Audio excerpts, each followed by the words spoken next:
And now, coming to you from the Pensado Media Center, powered by Westlake Pro. From Disney to breaking artists to bench pressing 300 pounds, you'll meet that guy. Another winner in the super hot iLoud Micro Monitor Sweepstakes. The Master Blaster has a brand new ITL. Cypress College is in the place. Go! And you're at the place. It's Pensado's place. Yay!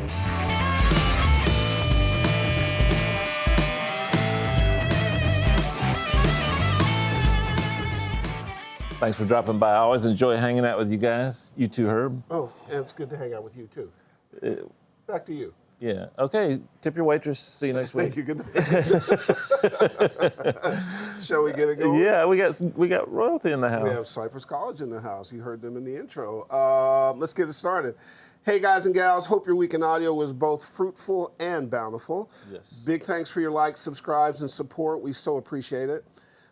Tip of the cap to the best partners ever, the Blackbird Academy, Westlake Pro, Avid, Lander, DTS, Recording Connection, Fab Factory, and Studio 202 DC. Ron Dixon. We got, absolutely, Ron Dixon. He's at NAB right now. And so are these guys, which is our partners, Westlake Pro. Congrats to those guys for the second year in a row. They are Avid's Dealer of the Year. Yeah. Kudos to George, Joe, our very own Jonathan Deans, and the rest of the incredible WP gang. Jonathan, our director, is also CTO of Westlake Pro, builds incredible rooms, does amazing stuff. Great company, great pricing, great customer service. You should check them out. And a good mastering engineer, too. Absolutely. Emails and entrants are flying in to win these. The iLoud Micro Monitor Sweepstakes is on and popping. We've got this week's winner. Dave, who is it? Oliver Smith. Ooh, let's give a round of applause for Oliver Smith. Congratulations. Ooh, very good. Now it's your turn. For the next 4 weeks, take your shot. You can win not only these great speakers, but more great prizes from IK Multimedia. You can see them there. How about T-Rax Max, T-Rax Vintage Compressor Bundle, Total Studio Mix, Lursen Mastering Console, ARC 2, and of course, these things. Everyone who enters will be eligible for the grand prize at the end of the contest, so do that. Dave and I love these speakers. He mixes on them periodically. Daily.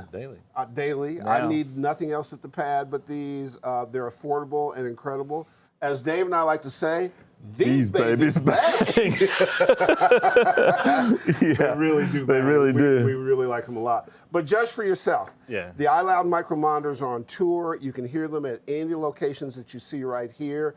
Do not delay. Go to ikmultimedia.com/Pensado. See this URL right below me. Enter right away and win. Come and join us. It's going to be fun. It's kind of cool that speakers go on tour. Yeah, and who's opening for them? I don't know. Who's the opening act?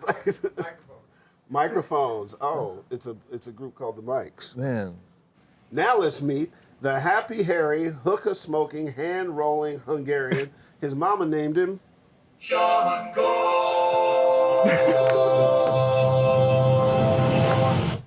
So little known fact, Chonksty, you are a guy who loves to be on the airplane.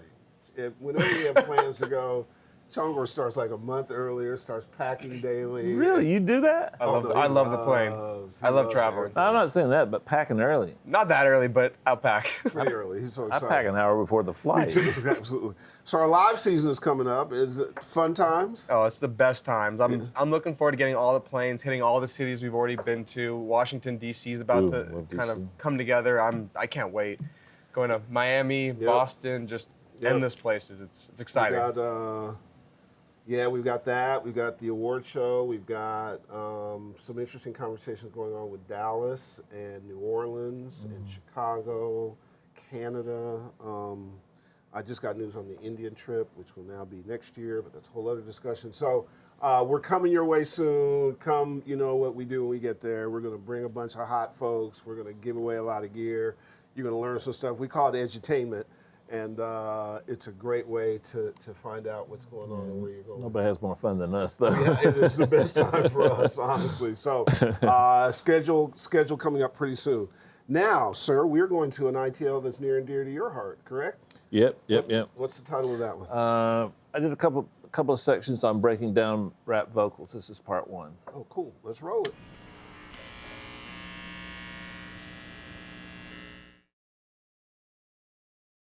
when mixing any vocal, but particularly a rap vocal, it's probably a good idea, and I do this a lot.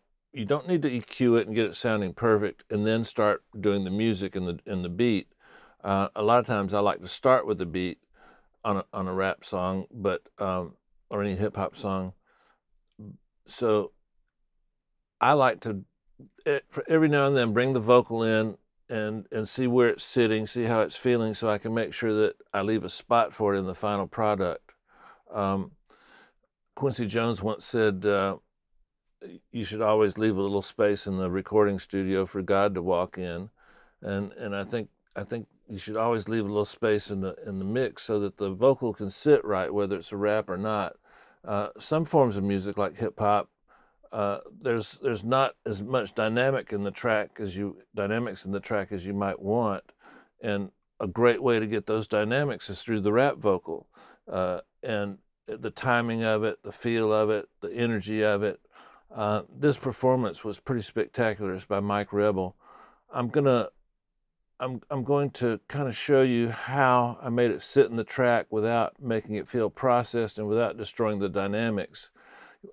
Engineers, we have sometimes a tendency to over-compress, which means we're destroying dynamics, and so we lose the energy and the excitement. And the way I accomplish that is if you'll notice this blue track here and come over here, you'll notice that I've got 8 plugins on it, and this one's the compressor, this one's the compressor, this one, this one, this one. Those are compressors, and what I'm trying to do is to have each compressor do what it does well and not do too much of anything. I'd rather have a lot of little tiny bites taken out of the dynamics than to have one big gesture, because that one gesture is going to affect the tempo, it's going to affect the timing, the length of the words, a lot of negative things. So I've got it parked in a spot here. Let me let you hear it sitting in the track. Mixing what it is and what it was. Southern Alabama, when mixing what it is and what it was. Southern. Okay, let's do that example again. So let me play you an example. Let me play the whole song so you kind of get a feel for what I did, and then we'll deconstruct it. Faced against the stars, and I'm twisted and laid back. Mushrooms just because now I'm twisted and laid back. Ain't looking for no buzz, twisted and laid back. Mixing what it is and what it was. Southern Alabama, where my grandma from. Okay, so what you notice is da da da da da da da da da da da da da da. So you want to emphasize that. Okay, I muted these guys here. I'm gonna mute these also, so we can kind of get a feel for what I've done. Twisted and laid back. Mixing what it is and what it was. Laid back. Southern Alabama, where my grandma from. Twist. You see, Mike's got some great dynamics, but they're just not coming through. So let's focus on this part for a second. Now, this is just some EQ. Nothing earth-shattering here. Taking out a little bit of the cloudiness. I'm removing these so that this area in here, from about 1K to about 3K, is going to be a little more emphasized. So this 600, I find it in a lot of songs that. Let me solo that for you just so you can hear it.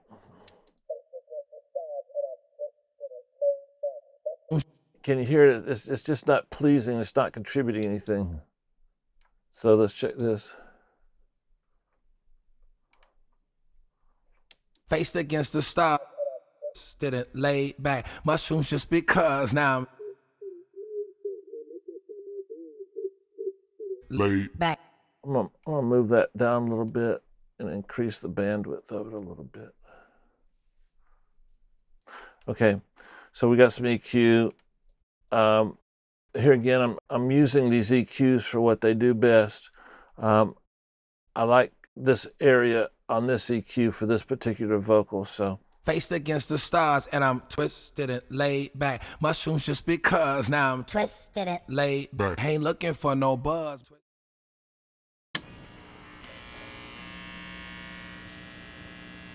Our guest is not just a serious talent. He breaks artists, and he also can break your back based on the guns he has. You'll see when we get to it. He is a true favorite of the audio community. Yeah, He's a community love Tony. builder. He's been around a long time, lots of hits. His work with Disney and moving forward, really incredible. We had a conversation with him a little bit ago. Please enjoy our visit with the one, the only, Tony Shepperd. Tony. Hey, brother. Tony. Hey, How are you, man? Hey, happy to be here. Long time friend. Yeah, let's talk about this tech breakfast thing. All right, tech breakfast. Here we go. I used to get invited to every one. I've never been invited. Oh I my had- God. I'm not technical. I had strangers calling me, "Are you going to the tech breakfast?" I'm like, "Well, there can't be one. Tony didn't invite me." And Dylan, who likes to get one up on me, and does it quite efficiently sometimes. Yeah, he went. He was going to go. He didn't go, but yeah, I didn't go. Well, he and I are working on making sure that we're good. You're always invited. Well, Well, to be fair, I got invited to the tech brunch, but nobody was there. well, what we're going to do is we're going to start having Uber Eats get the breakfast when it's done and send it to your house so you don't have to go. So you can always feel like you're You know what? I part of never eat when I go there. That's so weird. This is a good hang. it. Well, you're you. You're the one and only Dave You're Pensado. funny. Well, actually, go to the point of the breakfast. What's the impetus of it? It started long time ago, 1997. Producer Stephen Bray, musician Dave Burruff, and myself had an early morning session. And at the end of it, we thought, well, let's just go out and talk tech. And we went up the street to the Coral Cafe, because Stephen had Saturn Sound at the time. And we sat around and talked for 2-3 hours. And it just thought, why don't we start inviting people to this? Yep. And so now the tech breakfast list is about 250 names long. Wow. Sometimes I'm remiss in that I used to have them every other month, but life intervenes. Yeah, it does. You know what I like the best is right after NAMM, the one with Barry Rudolph. Yeah, And, yeah. and Barry tells you about all the stuff you didn't get a chance to see, and That's he's so animated, and, That's and it. we all love him. Yeah. But it also just is a great time to check on your friends and make sure everybody's doing good. Yeah. Well, oh, I'm sorry. Oh, no, go ahead.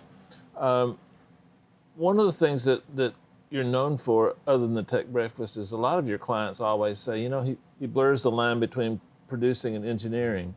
That can be a scary thing sometimes, but I think it's a modern thing. I think in today's world and the world we live in, I think that positions you in a really unique, positive way for what our profession is becoming.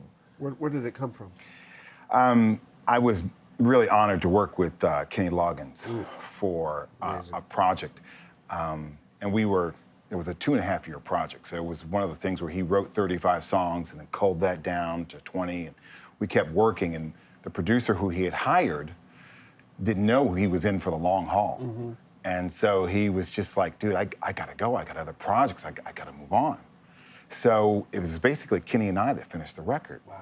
And he said, contractually, I can't give you production credit, but, is there anything I could do for you? I said, just give me a quote for my website. That would be great. And he came up with the line, that it blurred the line between engineer and producer. And I was like, dude, that was everything. Yeah. When this opportunity comes up again, give me a buzz. Let me get you a quote and some money. Didn't you have a lawsuit with Robin Thicke about that? Oh, wait a minute, that was Marvin Gaye's funny. Yeah, Blurred lines. Right, gotcha. It wasn't funny. But the cool thing about it is that I think most engineers who are on a project long term like that, they do blur the line because the artists rely upon us. We're the only ones who are in there from morning, noon, and night. And when the artists aren't even there, we're in there. It's like, I can't tell you how many times someone has called up and said, I'm not going to make it to the studio today. Right. I'm like, but you're producing the project. Right. It's like, dude, just handle it. Exactly. You know what? Exactly. I just had a thought, and just in time too. When I got my start, there were several people that I wouldn't be here if it weren't for them. One of the main ones, of course, was Ed C. But Paul Davis, a great songwriter, taught me how to engineer from a songwriter's perspective. So having somebody like Kenny give you information about the process from a songwriting perspective, I think that's invaluable. I know it's really helped me. Well, and we're also avoiding the obvious. The obvious is there's nobody closer to creative people who are either writing the songs or producing the stuff or giving the performance, then the engineer. Yeah. And it becomes very personal. Very. We made a show based on that. Yeah. And that access beats every lawyer, every manager, every gatekeeper, every label head. You see them at their best, you see them at their worst. Yep. And they see us the same way, too. Yeah, Yeah, that's absolutely right. and for a long time, when they were going through the creative writing process of like, okay, let's just come up with a bunch of songs and see what happens. I was driving from LA to Santa Barbara, where Kenny lived. Yeah. I was driving from LA to Santa Barbara. I would go there in the morning and come home every night. Yeah, unbelievable. That's an And after the first year, Right. Kenny was like, dude, this is ridiculous. Just come up here on Monday, Just stay. leave on Friday. Yeah, let's get it done. Was Because, this, you was know. this after Danger Zone or before Danger Zone? This was And Mama nine- Don't Dance, this was Daddy Don't two- Rock and Roll? No, I did 2 small records with him. And then I got a call from Nathaniel Kunkel, Oh, wow. who said, greats. I've got to go to, really sweet guy. And I got a call from Nathaniel, and Nathaniel was like, listen, I've got to go and work on an album for Crosby, Stills, and Nash in Hawaii. And Kenny needs someone who knows radar, knows this, knows that. I think you could do it. And I was like, cool. And came up, and Kenny called me personally, which is unusual, you know? Right. Because most artists are like, let somebody else handle it. Right. But Kenny called me up and said, hi, this is Kenny Loggins. I'm thinking, Yeah, right. Right. Okay. Okay, you're you know? persuaded, Yeah, okay, sure, yeah, right. And he said, Nathaniel recommended you because you come up and just meet me. I'm like, yeah, sure. Went up to the house. That day we worked. Nathaniel was like, it's yours, I gotta go. Wow. But And then- it happens that way. It happens It that does- way. it does happen that And way. literally, like 2.5 years later, he was like, I think we're done with the record.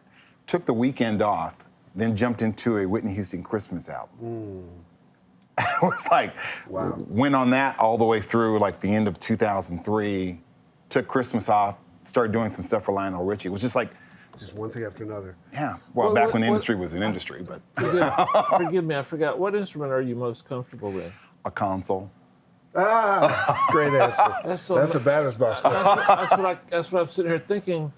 Your musicality, it gives hope to people that don't know an instrument because you're very musical. Thank you. But you don't need to play an instrument to be musical, right? That means a lot coming from you, because I don't play an instrument, but I live and breathe other musicians' instruments. I sit down with them. That's what we do for a living. Yeah, but you know, I mean, I can sit down and one of my favorite times is to go through the DW factory. And I used to go up there with Kurt Biscayne, and Kurt would be, you know, he'd walk us through, and we'd, you know, you'd take all the drums in, and you'd find out how they pick the shells. And so you learn things about their instrument, so that when they come in to work, you're like, oh, I know that instrument. See that what you're pointing out is what I find fascinating about guys like yourself and me who've done it for a long time and then need to live in today's world. And I find that curiosity is what connects to, so when we had Above and Beyond at the thing, or if we have whoever we have on from the EDM space, whatever the case may be, when we talk to that community, some are worried about coming on the show because they think it's going to be technical, and Right. we're not. We're technical when it makes sense. Right. But when you're making music, or we had Henry Fong on, or I can go on and on and on, and they're observing you guys, and then they're borrowing what they think makes sense and just enough of it to help their process and not hinder it, and make it work for music for today. And I find that we have to do the same thing. Don't you think? Absolutely, because when someone walks in and you can show a familiarity with their instrument, they don't feel like you're there just pushing buttons. You really do. And, you know, you can sit down and say, or you're talking to a producer and they say, well, we just need to get a piano. Well, are we talking about a Boyzendorfer? Are we talking about a Steinway? Are we talking about a C7? Yeah. Fazioli? What kind of sound are you looking for? Yeah. And so when you can actually have that conversation, they're like, wow, this guy's just not pushing buttons. He really, what kind of sound are you looking for? That's where we live. And you know what the other thing it is? In my view, you guys can disagree, is I think it's the fountain of youth. Because if in fact you can take all your experience and then not live in the past and tell old people stories and all that kind of stuff, not that they're not relevant, but know how to take that information and convert it. I mean, one of the favorite things that I like, and you know why I speak at school, and Dave and I speak at things, is that you end up having conversations with people who are living in today's world, dealing with different problems than when we came up, and having to, just in doing the show is now just started its 6th year, so we started in 2011. The show had to be current Yeah, in the way we either, it's exposition, the guesting, the variety of the guesting, which has made a couple things happen, I think. I think that, like yourself, we are more current. We have a variety of guests. I think the mixes that come your way are all kinds of things that keep you more, because that is the stimuli that makes you continue to be relevant. It's easy to just look backwards all the time, but you have to push forward. And that's part of the thing that makes Tech Breakfast, because there was a time when, you'd be in A and I'm in B and someone else is in C. Yep. We'd all meet in the hallway and it's like, dude, what are you working on? Yeah. Those days are gone. I used to leave my door open so nobody had to guess, remember? But it was such a camaraderie that is missing now, because everybody has their own little rooms. Yeah. And the only time you get to see each other is at trade shows, and that's the other beauty of Tech Breakfast, is that you're able to sit back and kind of go, dude, I haven't seen you in 2 months or 3 months. What are you working on? What's happening? Well, one of the things that, again, we've learned and we've tried to do, we talked about this before we went on air, that I find that I don't want to call them kids, just sort of a younger generation of us is doing, is everything stems from community. Yeah. You're part of a community of something. Yeah. Whether you post this or you're part of this group or you do whatever, you communicate this way or whatever, and those community things sustain you and inform you and give you different opportunity. It's hard to be in a business. It's weird. Our business, you guys' business, used to be really solo. You're in rooms and you only saw each other in the studio. Then it all went to home studios where you don't see each other at all unless there's a reason to come back together. And now we're working with how do you become part of a community and make these communities, because there's no community that exists. Especially because now I see some younger guys who are working. I'm 54, but I see some younger guys working. I'm like, how did you get that gig? And they're like, social media. Oh yeah. And I'm like, huh, what? Oh, yeah. Like, you got that gig just being on Facebook? And he's like, yeah. And I'm like, wow. Oh yeah. And I mean, it's great, but it's definitely, our industry has turned a new corner. Oh, listen. And it's something that, it's a adapt or die. You evolve or die, I agree. Tony, I'm real proud of you. The summing box that you've just come out with one of my favorite people on the planet Earth, Peter Montesi. Yes. The Mix Factory 16.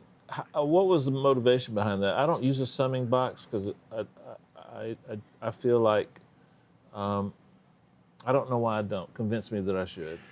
Well, I was a big proponent of mixing in the box in early 2000. Okay. Big proponent. And I got that way because I just had my home studio. I've got 4 kids, and I wanted to stay home. And I thought, well, I'm just gonna have a small studio at my house, because I think I got stuck on somebody's project and I didn't see him for 4 or 5 days. So I started mixing in the box, and it was great, but it was still missing something. And I wanted to start incorporating stuff. And the thing that started my whole quest for this was, I worked on a project. I did 1 single for a client, and I sent them the entire mix back. And his assistant called me up and said, I'm just wondering, what plugin did you use on the vocal? And I said, what difference does it make? The singles are done, it's mastered, it's out. He goes, oh, well, they like what you did, so they want to use that for the rest of everything. So my job is to take all the other sounds out, to pull those sounds into, our new sounds into your mix, and just to tweak your mix. You're like, oh wait, I was like, that's not how it works. what? Yeah. Did he ask to sleep with your wife too? Oh my God! I was like, telling you. what? And he had this open conversation with you And about it was that. the assistant Who who does was that? just like, he was like, oh yeah, they didn't tell you? Yeah, you did the single, but now the single's done, so we have to go through where there's 9 more songs on the record. So I had to pull all this other stuff in, pull it in, and then we're just gonna tweak it. And I was just like, Wow. So I started incorporating. I actually was friends with Peter Montesi, and I was like, give me something that is analog, that nobody else has, or that, that my clients wouldn't have, and start incorporating. And Peter started, letting me beta test boxes for him. And they're like, this is really good. And I started putting them, and I came out of this completely in the box mixing thing to a hybrid mixing thing. Was Paul Wolf involved at that Well, time? at the time, Paul Wolf had Tone Lux. Right. And I was using Tone Lux. Who didn't? Who didn't? Everything Paul makes, you have to use.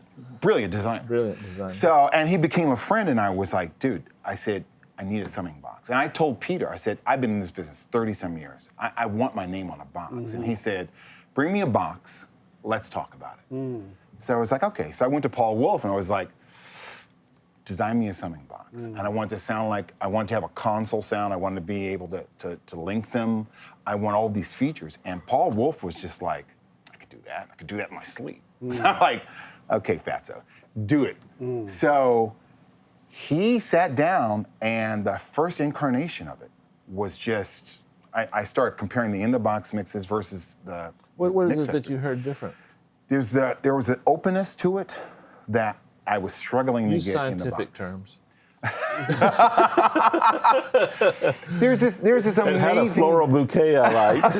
there's this amazing kind of thing that happens when Did it sell more records? it made my clients happier. That's a strong point. I like that. And one of the things I really loved about having, Did you feel the headroom increased any at all? not only did I feel, I actually started backing down so I would have more headroom. I wasn't putting limiters on my two-bus and slamming the mess out of it. Right. And I would let a mastering engineer do his job. My job was to make it sound good. And then, and I would tell clients, for the first couple of times I started using it and mixing in the hybrid way, the clients would say, it's just not loud enough. It's just not loud enough. I'm like, well, just trust me on this. You're gonna love it when it's done. So my mixes were to bake the analog goodness of everything in there. And then I let mastering just smack it up and do what they do. And all of a sudden people are like, dude, I really love it. It's warm and it's round, but it's got this, it still sounds like a record. And I'm like, I think this may be the direction I need to go. Well, I was going to say, Warm's another word for dull. Okay. I was going to say your signature seems to me to be sort of an analog. I can do that because I love Tony. And by the way, Peter owes me one to check out. You know, we and talked about it. Remember, anytime I would I love to love bring what I it. heard Yeah. I love what I heard at NAMM, and I'd been waiting anxiously by the phone. The reviews on it have been tremendous. Sound on Absolutely. Sound, Mix Magazine, Pro Audio Review, and they all say the same thing. It sounds like a console. Nice. And that has been on 4 different reviews. I mean, from No, it's Sound been on good Sound, who's reviews. very stringent about it. Absolutely. All the way through, everyone says it sounds like a console. A good engineer is always looking for a microscopic advantage over his other friends, you know? So. Yeah. We absolutely should get a hold of one, and we should Yeah. talk to you about Pensado Village, because Sure. having those in those Oh, that'd be a great thing. Yeah. Yeah. and all also of be a all A designs. also be a great ITL. Yeah. Absolutely, good call. Now, what I find out of our community is that there's an intellectual curiosity among those who feel competitive and want to stay the best. You've not just stayed at doing engineering, not like it's just staying, but now you have a label, you have other kinds of things, you're seeing a bigger picture. Tell us about it. Well, it got to the point where, there's only so many. Wait, and no I have a offense. more important question, Yeah. sorry. What are you benching? You sit up here all swollen up.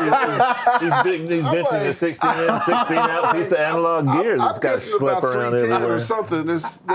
I'm doing 315. Yeah, I knew it. I'm an athlete guy. Okay, cool. Now back to the other I'm stuff. feeling pretty good about life. There you go. But there's only so many Disney pop stars you can do. Right.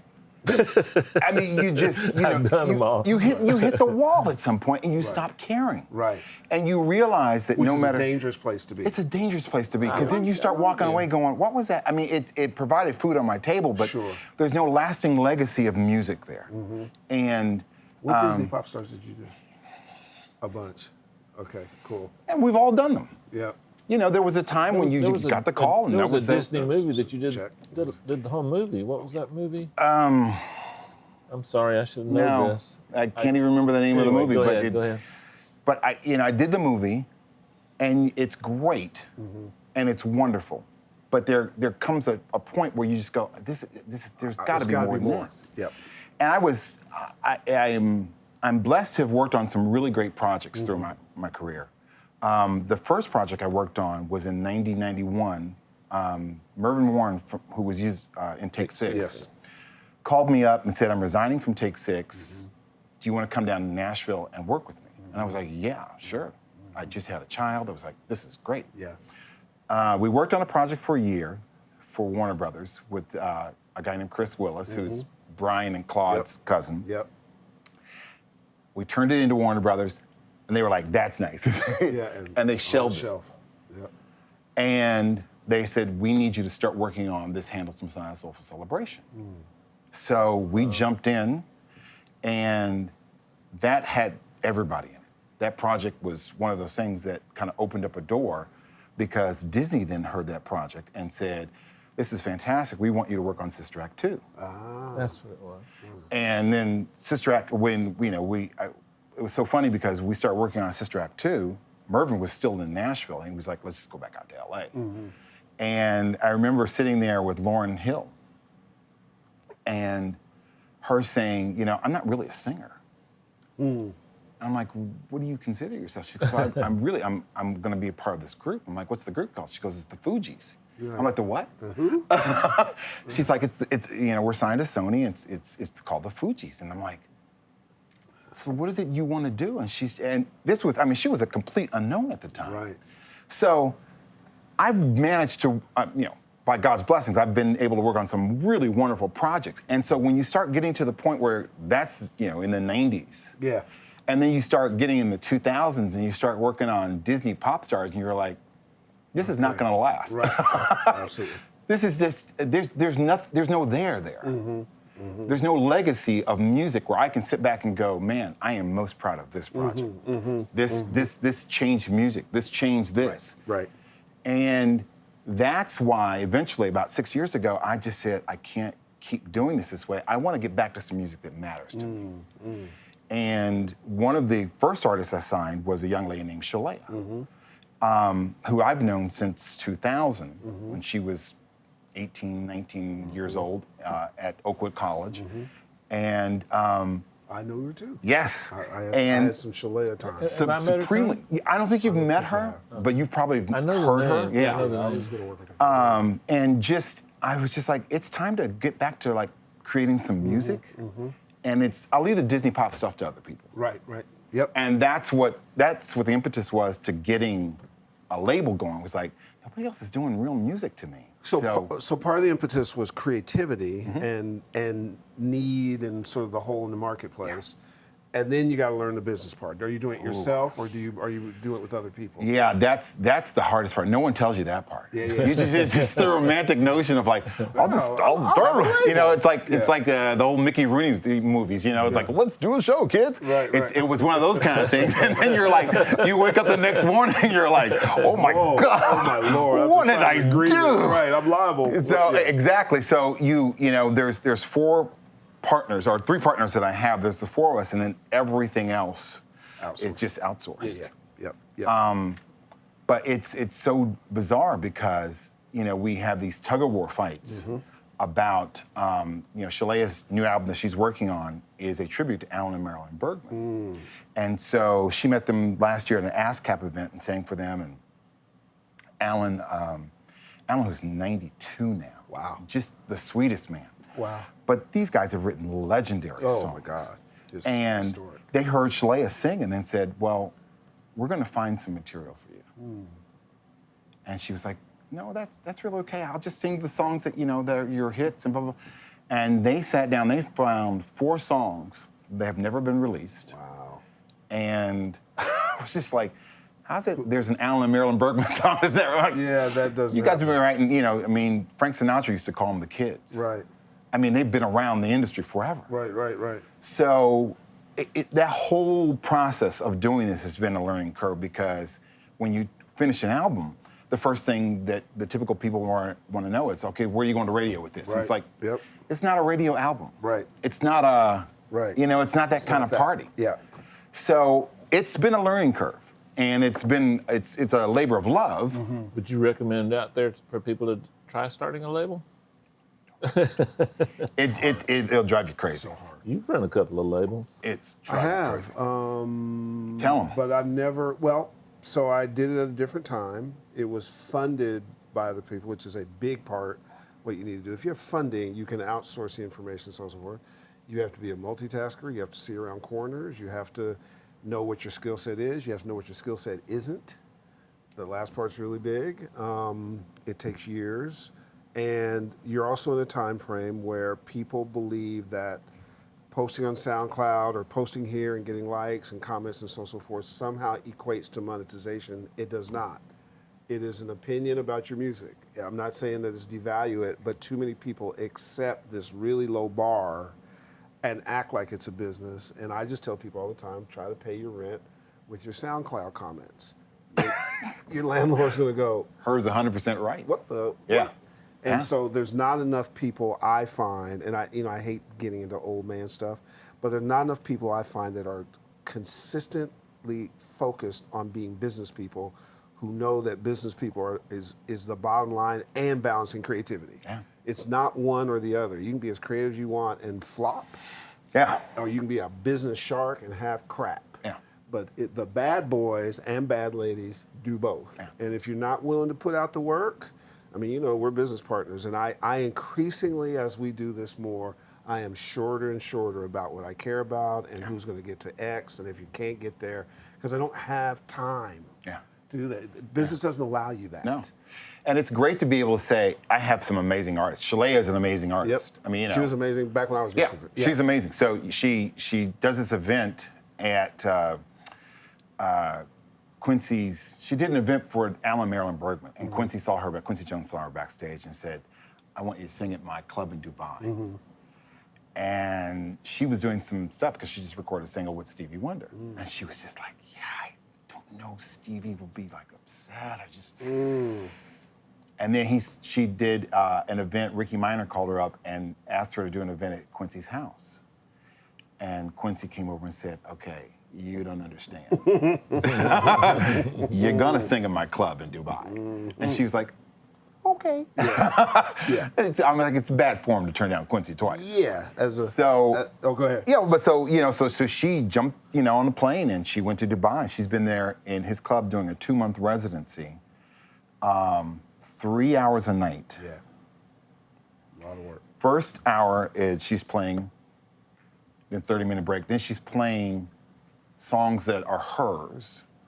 Then the third hour, she takes requests. She gets out of there like at 1 a.m. Wow, it's a lot of work. 9 to 1 a.m. Yeah, it's a grind. But I was like, what better way in time so that when you come back, we hit the ground running. That's how the Beatles started. Beatles were Let's playing do this. these clubs, because small so few artists now can sit down and pull a show together and do a whole show for 20, 30 minutes, let alone 3 hours. In our evolution, we had, when I was managing Brian McKnight, we had the opportunity, and we took it to sign Robin Thicke as an 18-year-old. And Robin was hanging out in the studio in Glendale, and Tricky used to hang out there, you remember? I used to hang out. Absolutely, all did. And Seawood. one of the conversations I had with Robin back then was, you gotta go on the road, because the differentiation between you being a solo singer and a background singer is gonna be what you learn about handling the crowd. And I said, because you stand the danger of being somebody who could be a one-hit wonder, because what's evident is that you're a songwriter. Right.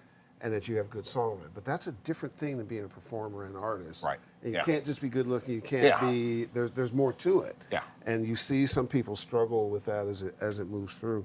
So in this iteration of being a label, then it brings all your other skills to play. The creative stuff, the finding of artists, the artist development, the engineering, working with producers and all that. Yeah, it's wonderful because all of the last 32 years in this industry come to some fruition of saying, hey, let's find the right artists and build them up. Yeah.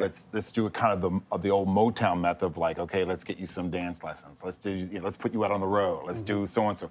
And it's a lot of fun. I wouldn't do it if it was fun. Sure. It wasn't fun, Yeah, But I think you have to enjoy it. Yeah, you have to enjoy it. But You it do. is difficult, and if I applaud you, brother. you start thinking twice about it when you're like, Gotta have man, serious should I really stones be to do doing that. this? Yeah, absolutely. Tony, you got a passion for photography. I actually studied it in school. I have a similar passion, and it works its way into my creative life and as an engineer in a lot of ways. Do you find that true for yourself? Yeah, I do. I went to school to become a photographer, and then I this is gonna sound really weird. I got really good at it, and I got so good at it, I got bored with it. That can happen. And it was just like my number one thing I wanted to do was records. But at the time, there were no schools for learning how to become an engineer. So I took my photography passion and just wrapped it up into music. I'm like, I'm just gonna sidestep out of here. I know I've got this thing for photography, but I'm gonna step out. And the first thing I bought was a Lin 9000. Actually, it was a Mirage. Wow. And it was like, let me just keep walking down this road. And it started getting more and more crazy. I'm like, and I had the photography fund the music passion. Absolutely. So let's look at a Mirage. Let's get a Lin 9000. Let's get a used Synclavier. And I'm like, I'm home taught, I'm self-taught about the engineering thing, because that's what my passion was. But I stepped away from photography for so many years, but it never really left my heart. It doesn't. Don't you think you hear how you see, and sometimes when you get confused about how you hear, you can use your vision in the training as a photographer to do a mix, to get everything working as a creative whole. We have a ton of guests, and get Batter's Box ready. We have a ton of guests who talk about how they hear in colors. Synesthesia. Yeah, you know, that's just part of the process. The other thing I think is that when you're intellectually curious, you never rest. You always have to. I think that I think this show has helped stimulate your mixing. Oh, 100%. Certainly, like I could go be a manager, but this building a media company is so much more. And it's a challenge. Oh. And when you reach a certain limit, you're like, this is boring now. Let me do something else. Yeah. I can take this talent and do something else with it. Yeah. And that's one of the things I still love about photography. I still do photography a lot because it allows me to step outside of this thing of this industry and enjoy something again for the pure enjoyment of shooting. Genres like that. Also, too, it's really hard to know what you don't know, but it's impossible to know what you don't know. And the way you can figure that out is by sitting across from people, and I learn a lot from Herb, I learn a lot from the staff, but having a guest that I respect every week teaches me that there's things I didn't know I didn't know. No question. And that's where you have fun, I've you learned know. so much from this show. You have to. Oh my and God. and if you stop trying to learn, you might as well just It's over. roll over it. And I think you said it earlier. It's like the second you stop trying to learn things, you start to die. Yeah. And if you I don't said that? push, words of wisdom from Dave Pensado. thank you. Yes, he forgot about it, but yes, words of wisdom from Sometimes Mr. you don't Pensado. comment. But it's true. When you don't push yourself, a little part of you starts to just decay a little bit. Absolutely. And it doesn't have to be in this industry. You could take up a passion for overall. underwater basket weaving for all I care. Absolutely. But you have to continue to push yourself and say, man, I want to get to know something. I want to push my mind. I want to do something. Look what it's meant for his bench press. What's that? Never mind. Just get Batter's Box ready. All right, you ready? I had lead faders so I could exercise. Lead faders, so your Yeah. fingers were really, no. your knuckles are I loped burn up. like 0.5 calories an hour. Absolutely. I'm on a roll. All right, we got athlete to athlete. Here we Okay. go. Piano, Fazioli, strings, Stradivarius, stereo bass, not too hot. bass. Reggie Hamilton. Great answer. Say hello to Reggie, man. Great answer. I hadn't seen Reggie in so long. Snare, Kurt Mascara, 808, hip hop. lead vocals, Shalea, horns, Jerry Hay. Jerry Hay. Right answer. Reverb, Wow, 480L. Or AMS RMX 16. good comeback. Delays. Delays. H delay. Oh, I like that. If your studio, I'm sorry. And then I'm going to ask one after that. So Okay. go ahead. Okay. If your studio caught fire, what piece of gear would you rescue? Oh, that had to be my mix factory. It's the heart and soul of my box, of my mixing. Can I ask one now? Yeah. Jackie Reinhardt. Oh, Ooh. love Jackie. Gotcha. Love Jackie. She has been a godsend on so many levels. You know, it's one thing to be able to have an idea of what you want to do. You may have the coolest artist in the world, but unless you have someone who goes, that's sweet, honey, what we got to do is this. And she'll do it just like that. Like, Absolutely. that's nice, but what I need you to do is X, Y, and Z. And I'm like, Jackie, whatever you say. I know I'm the CEO of the label, but tell me what you need me to do. And like, what I need you to do is X, Y, and Z. And we're going to do this, we're going to do this, and I'm like, and everybody needs that one person to push you along. And like, you have some great artists. They're amazing, but nobody knows about them. So my job is to make sure everybody knows about you and your artist there. I'm like, yes, ma'am. Whatever you say, I will go for it. I enjoy, Jackie is a powerhouse in really interesting ways, and you have to know how to maximize where she can just blow through the doors. Some people get intimidated, not me, but it's about, boy, if you aim Jackie right and just let her go, get out of the way. She's really smart, and it's just about that space where she goes. We butt heads a lot on stuff. I'm like, Jackie. Yeah, and that's great. Yeah. But it's one of those things where she'll say, radio. I'm like, no, here's the reason why. And she'll like, okay, I get it. Okay, well, if we're not gonna do that, then let's do the PBS special. I'm like, yes. There you go, bingo. Yeah, you have to look up with Jackie. You know what I mean? You gotta look up. You gotta look if you're not bitching 315 with her, you're in trouble. You're in big trouble. Jackie. Tony, just personally, one of the things that happened to me when the idea for the show came up, and I went to Dave with it, and we kind of did it, is Dave had to grandfather me into the audio business, because I came from the record business. You have always been such a gentleman from day one, always a class act, always a guy who never led with his work, but sort of led with his heart, let the work stand for itself. You know, and that's rare, and it counts. So it is, when Jackie hit me, and by the way, she loked up on me about having you on the show. She whooped on me so bad, I called Dave for permission. I usually don't have to do that. I was like, Dave, please, she's gonna beat me up some more. So good job, Jackie. You're such a friend. Thank you so much. Hope you enjoyed this. Oh, it was beyond a pleasure. Dave has always been one of my all-time greats of mixing, and I just to be here and working with you for years. I've known you, absolutely, in and out, and seeing you all the time. It's just an honor to be here, guys. We want to get you involved in the award show and other stuff too. Whatever you all need, I'm there. Cool, Dave, take us home. Not sure if I'm right about this, so don't listen too closely, but listen kind of metaphorically. It seems to me like there's two types of careers. A meteoric rise that burns out quickly, and a career like, say, Al Schmidt that lasts for like eons. And is it possible to have both? Of course it is. My choice was to have a career built on longevity.